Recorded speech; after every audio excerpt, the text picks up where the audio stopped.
Ça, c'est le rugby à 7.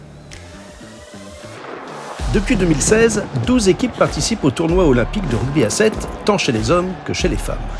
Le 7, c'est du rapide. C'est du très rapide. Et ça se joue sur le même terrain de 100 mètres de long, 70 mètres de large que le rugby à 15, ce qui veut dire plus d'espace pour créer le spectacle.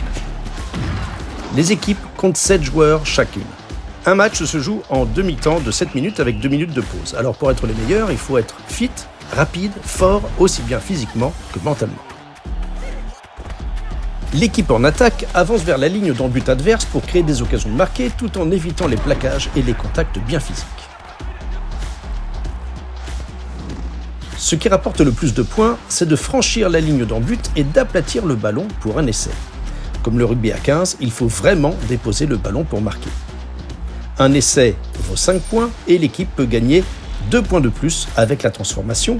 Mais attention, il faut pouvoir passer un drop entre les poteaux dans l'alignement de l'endroit où l'essai a été marqué. L'objectif, c'est donc d'aplatir le plus près possible des poteaux.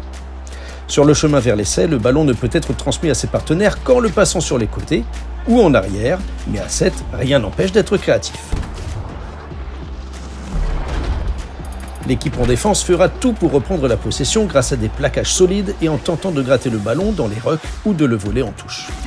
Les équipes sont composées de 3 avants, qui sont généralement assez costauds, et de 4 arrières qui aiment courir, manier le ballon et marquer des essais.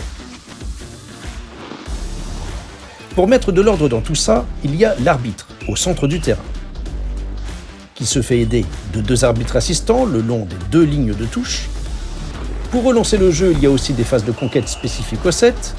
Comme à 15, il y a des mêlées, sauf que dans le rugby à 7, elles se font à 3 avants de chaque côté qui se tiennent et poussent aussi fort qu'ils le peuvent pour gagner le ballon.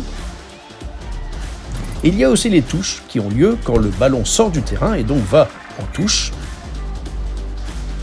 Un joueur lance le ballon dans l'alignement en face de lui et les joueurs soulèvent leur coéquipier à bout de bras pour tenter de récupérer le ballon. Il est maintenant temps de plonger dans le rugby à 7, vous n'en reviendrez pas.